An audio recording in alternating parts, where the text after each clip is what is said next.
Hi, I'm Douglas Mason, President and CEO of Rainy Mountain Royalty Corp., RMO, on the TSX Venture Exchange. Rainy Mountain Royalty Corp. is a Canadian-based mineral exploration project generator. The company currently holds multiple property interests in Ontario with joint venture partners and is seeking further joint venture partners for other drill-ready properties in our portfolio. For more information, please visit our website at rmroyalty.com or call me at 604-922-2030.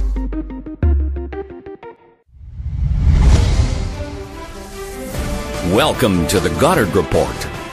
Comments made on the Goddard Report and TalkDigitalNetwork.com are an expression of opinion only. Here is Jim Goddard. My guest is award-winning investigative reporter Bob Mackin, publisher of TheBreaker.News. Welcome back to the show, Bob.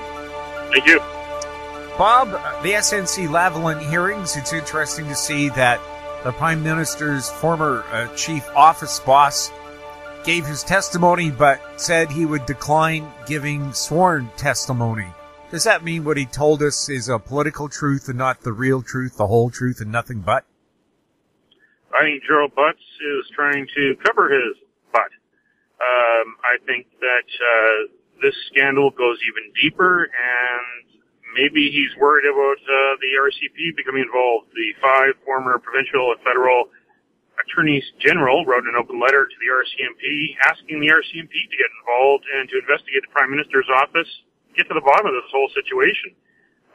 This is fraught with intrigue, and as much as Gerald Butts could try to downplay it and say that Jody Wilson-Raybould was just unhappy with where Trudeau wanted to put her in cabinet, there still is the problem that she brought to the Justice Committee, talking about the interference that she felt as Attorney General and the interference that she said she told officials that was inappropriate, and even telling the Finance Minister's office and Finance Minister himself, please stop.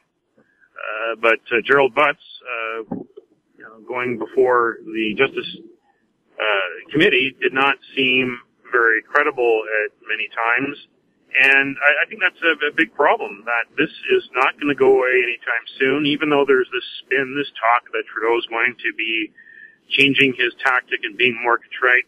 You can't put the toothpaste back in the tube.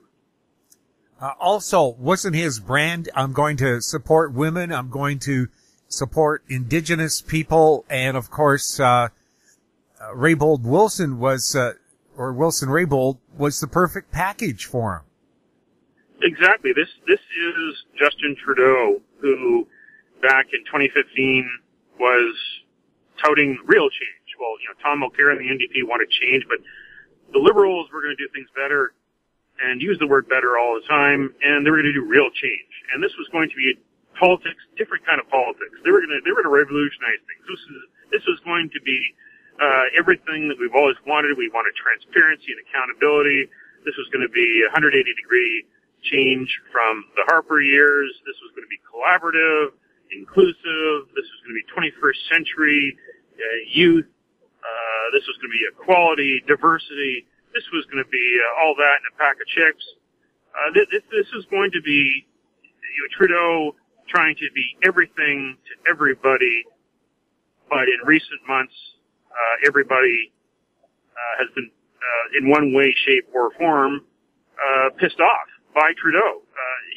You look at everything every file is turned to mush. Every file. I mean, he wanted to please environmentalists in British Columbia. Environmentalists in British Columbia are very angry, especially after buying the pipeline. He wanted to please Albertans, to help them get oil to market. Well, some of those proposals were shot down and the other proposals were pushed forward, but he's not seen at all as a champion of the Alberta oil industry. Not at all. Aboriginals are very angry with the treatment of Jody Wilson-Raybould and with the slow pace of change. The promises that were made by Trudeau that he was going to help bring running clean water service to remote reserves that have been crying out for years to get the basic services that we enjoy in urban areas. Well, that didn't happen either.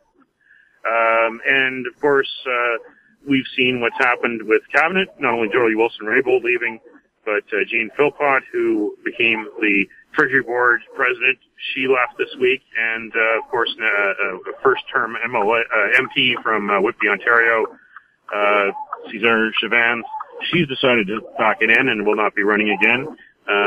So you've got the situation where those key constituencies that Trudeau was really trying to make happy are all now very unhappy. And the question is, with the time left before the October election, what can he do to try to bring them back on side again? And is it too late? And I think it's too late, according to some of the opinion polls so far, because you've seen that people are already starting to look where else to put their votes. And people are saying that this scandal is the kind of scandal, the kind of thing that causes them to change their votes. Some people have already said that their vote has changed, that when they go to vote this fall, they will not be voting for a Liberal candidate. Yes, so many Liberals said, well, materially nothing happened. The situation with SNC didn't change. But the polls being taken, one of them says the Prime Minister has lost the moral authority to lead. And how do you judge morals? There isn't any chart or any checkoff for that. Well, when you do run for office and you promise the moon and you don't deliver the moon, you don't even deliver anything that comes close to being a rock, then that's what happens. That people start to say that you're doing the opposite of what you said you'd be. You're doing what your predecessor was doing that you so heartily criticized. I think it comes down to fundamentals. This is a prime minister who, when he ran for office in 2015, said that transparency was going to be his goal, that transparency would be the default, that this would be a new government where people would be making decisions based on evidence, and there'd be proper communications, and it wouldn't be wasteful advertising.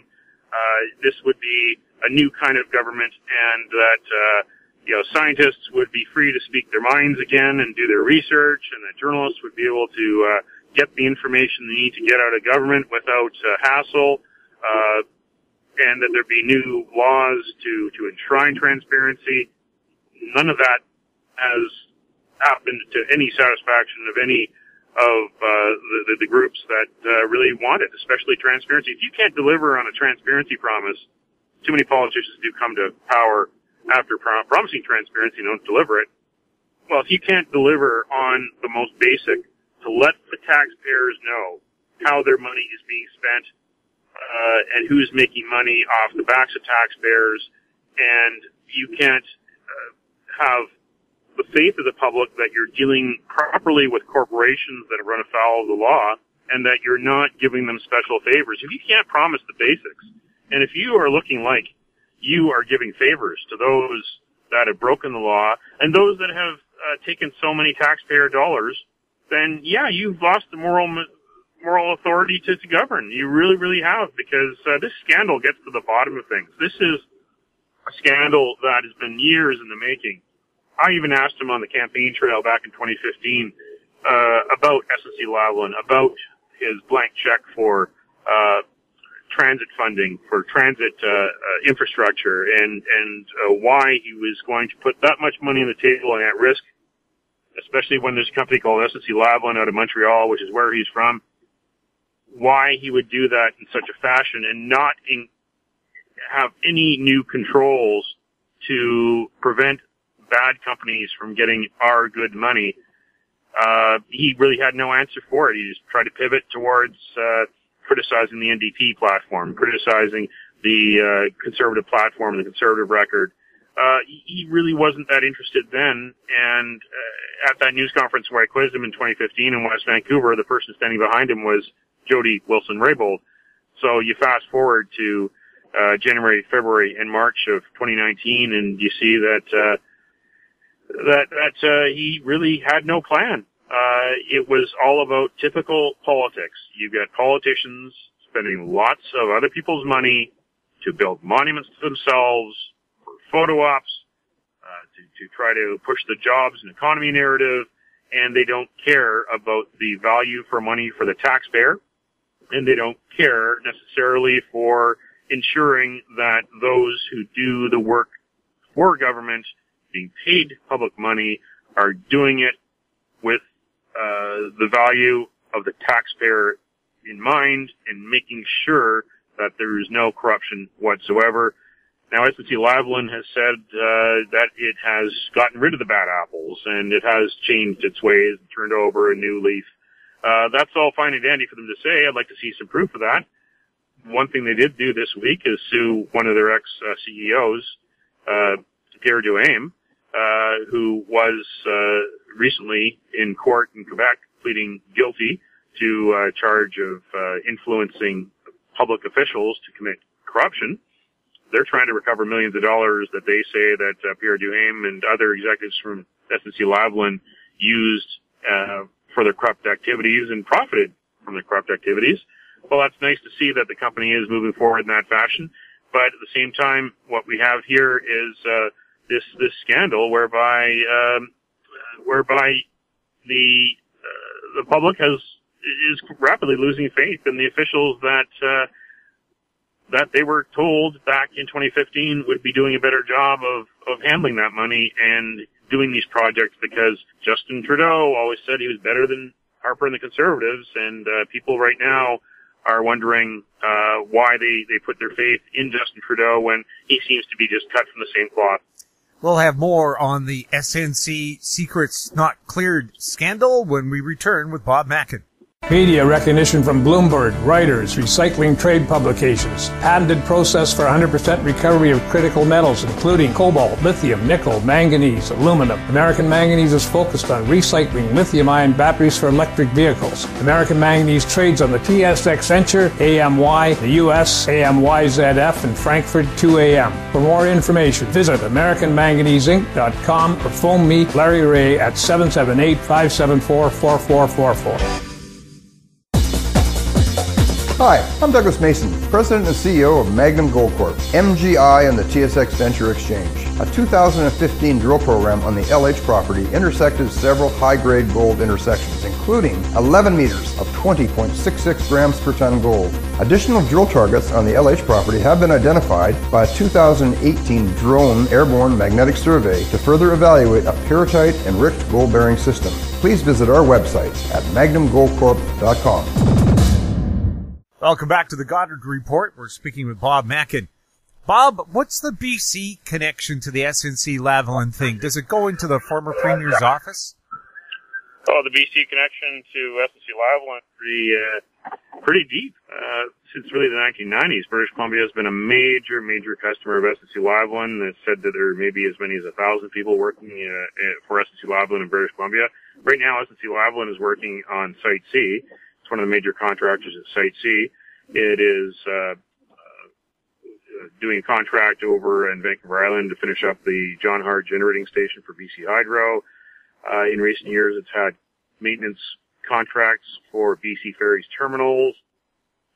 Back in the pre-Olympic era, it was the owner's engineer on the Sea to Sky Highway. It was the builder, and it still operates the Canada Line. It wants to build the Broadway subway, and it wants to build the Surrey to Langley SkyTrain. This is a company that has also been involved in the drinking water, the Greater Vancouver Regional District water filtration plant project in North Vancouver. It was involved in that project as well. It's involved in various resource industry projects. It was involved in the cleanup of the Mount Poly mine after the 2014 tailings dam breach disaster. This is a company that has relied on public contracts. Yet it is a company that has gone to other parts of the world and also in Quebec, its home province, and been caught being corrupt. The question that we should ask is, well, how much money from Canadian shareholders in SNC-Lavalin and how much money from Canadian taxpayers who funded SNC-Lavalin projects, how much of that money out of the pockets of Canadians ended up in SNC-Lavalin accounts and then went into the pockets of others who really didn't deserve it? People like the Gaddafi family in Libya we've seen evidence that'll be tested in court. The RCMP found that a couple $1 million was used to wine and dine the family of Gaddafi. One of the sons toured Canada back in 2008. He even came to Vancouver, and there was a $10,000 bill with an escort service. So that's money. Is that money that went into the pocket of the son of a dictator, a murderous dictator? Was that money that came from the profits of SNC-Lavalin projects on behalf of the public? Now, that's a good question to be asked that I don't think our legislators are doing enough to answer, to find out if there was value for money, and to find out if SNC-Lavalin's claims are correct, that it has turned over a new leaf and the bad apples are gone. Well, who are the people that are left in SNC-Lavalin, and did they work on those projects side by side with some of the people that have been caught for corruption? I mean, this is a company that the World Bank banned for 10 years for corrupt activities in Southeast Asia, and those companies are traced back to the Transportation Division office in Vancouver. And where did some of those people who are no longer with SNC-Lavalin go who weren't caught? And are they willing to help out the authorities in rooting out the corruption and making sure that this company can turn around and become a model Canadian company? But it's not looking good for the company right now. If it does go through this court case in Quebec and is found to be guilty, then it would be banned from receiving public projects for a number of years and would probably have to be sold or broken up. The doomsday stories of people losing jobs, I think, are oversold because we're talking about a lot of skilled people who would find employment elsewhere. Quebec just wouldn't have this Star Corporation anymore. Star Corporation, which really has not been the star that Canada wants or needs or been corresponding with Canadian values. But we'll see how this does progress in the months to come. But definitely the toothpaste is out of the tube, and this is just too much fodder for attack ads for Jagmeet Singh and the NDP and Andrew Scheer and the Conservatives as we head towards the election this fall. We'll have more with Bob Mackin right after this. Arctic Star Exploration, operated by a team of proven mine finders, is focused on diamonds in Finland and the Northwest Territories of Canada. Work programs are underway in Finland and Canada. Arctic Star trades on the TSX Venture Exchange symbol ADD, on Frankfurt symbol 82A1, and the OTCQB symbol ASDZF. Please visit our website arcticstar.ca or call us at 604-689-1799. Don't miss out. Stay informed. Receive the HowStreet.com weekly recap with thought-provoking podcasts, radio, and articles delivered to your inbox. Sign up for the HowStreet.com weekly recap on our homepage at HowStreet.com. Welcome back. We're speaking with Bob Mackin. Bob, what's happening at the constituency office for BC Liberal leader Andrew Wilkinson?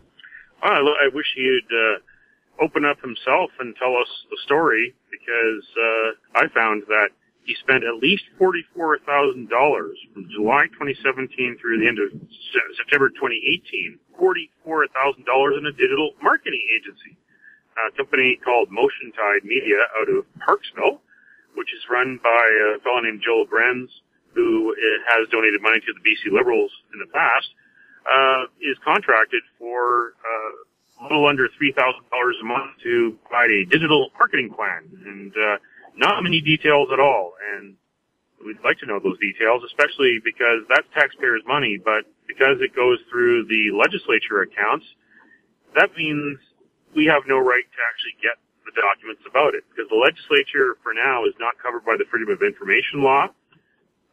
The NDP has promised to make some changes so that it does come under the Freedom of Information law. It just hasn't told us the details or the deadlines of when that will be. I tried Mr. Wilkinson's office. He hasn't responded. I tried Mr. Grenz. He hasn't responded. I think it's their duty to respond and tell us how they're spending taxpayers' money, because that's not their money. And the reason for constituency offices is pretty simple. It's not about boosting the image for the MLA. and in this case, the MLA happens to be the leader of the BC Liberal Party, leader of the opposition party, those offices are for the public on a non-partisan fashion to get the services they need and to sometimes ask for the help of the MLAs to navigate through government, to have them act as their advocate or ombudsperson, because sometimes government is not always kind to people, and we sometimes rely on our elected officials to help us out to navigate the sometimes murky waters of government and solve problems, whether it be through social services or for other aspects that we pay for. So $44,000 on a digital marketing agency. Why this is unique is that no other party leader is doing this. I looked at Andrew Weaver, the Green leader's expenses, his receipts, and no, he's not doing this. I looked at John Horgan's expense receipts for his constituency office.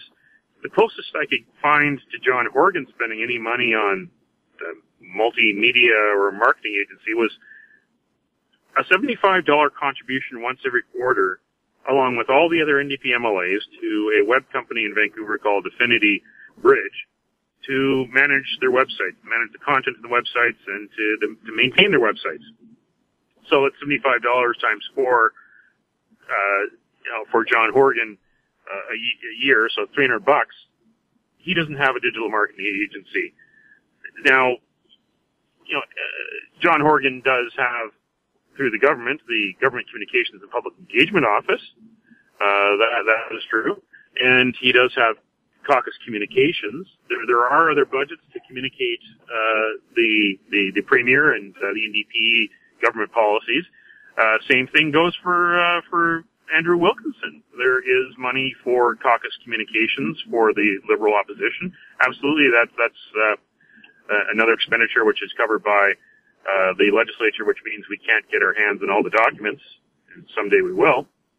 But why does he need a digital marketing agency for his constituency office? This is a big question, because this is the same Andrew Wilkinson who, back in the fiscal year ended March 31st, 2017, he spent $59,000 on communications and advertising, and half of that was spent on 2 radio stations, CKNW and CFMI, in a campaign that was restricted to about 3 months before the 2017 election. And those ads were not about telling the constituents the work that he was doing in the legislature, or to provide information to constituents about programs and services that they're paying for and that are available to them.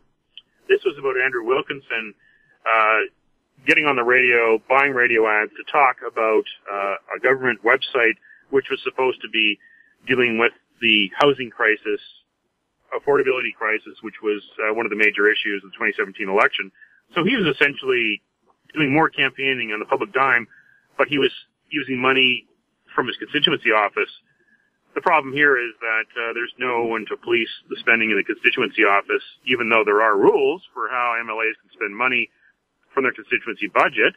Those rules say that whatever advertising they do buy must be nonpartisan, must be talking about programs and services available to constituents, and also what the MLA has been up to in the legislature. Andrew Wilkinson spent that money back in the fiscal year ended March 31st, 2017, at the same time as he was the minister in the BC Liberal government who was in charge of government communications and advertising, spending millions of dollars on ads, which many people were complaining about, that were very partisan, that were trying to boost the image of the BC Liberals on the way to the election. This is abuse of taxpayers' money, right, left, and center.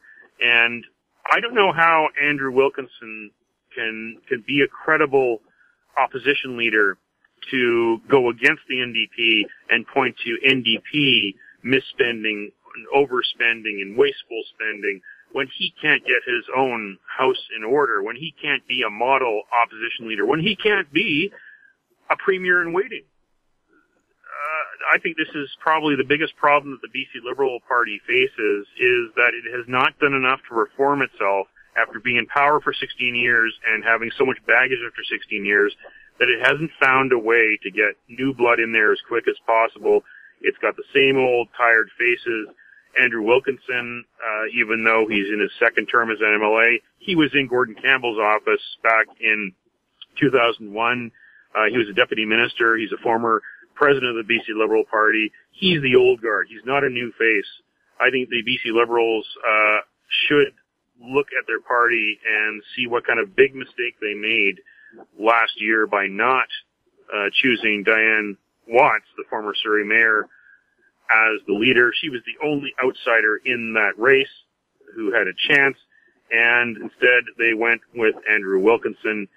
And he hasn't done enough to change this party, to turn it around and to bring them some credibility. They're being hit right, left, and center by the NDP for their problems of the past, whether it's the casino money laundering problem, whether it's ICBC and the dumpster fire there, as David Eby likes to call it, whether it's BC Hydro and the run-of-river power boondoggles. The BC Liberals look very tired, old bad ideas. Every once in a while they'll register a jab or a punch to the NDP and score a point or two, but they don't seem at all like they're ready to run an election where they can get back into power. They may be out of power for a term or two. You never know what can happen on the way to an election, but when you've got a leader who's not leading by example, when you've got a leader who doesn't seem to care about the taxpayers' dollars, and walks the talk and talks the talk, then you've got a problem. And I think that's going to be Andrew Wilkinson's undoing, against John Horgan. As much as the NDP is going to make mistakes, errors of omission, errors of commission, you've got someone who doesn't have the best credibility on the opposition side to lead the attack and to hold the mirror up to the NDP, especially when, if you hold the mirror up to Andrew Wilkinson, you're seeing someone who appears to be wasting money, and if he's not wasting money, he should stand up and defend every dollar he spends, because that's not his money. Bob, thank you so much for being on the show. Thank you. My guest has been award-winning investigative reporter Bob Mackin, publisher of TheBreaker.News, his website, TheBreaker.ca. If you have any questions for Bob or any of our other guests, you can send them to info@howstreet.com. Find us on Twitter at TalkDigitalNet, our YouTube channel, Talk Digital Network. I'm Jim Goddard. Thanks for listening.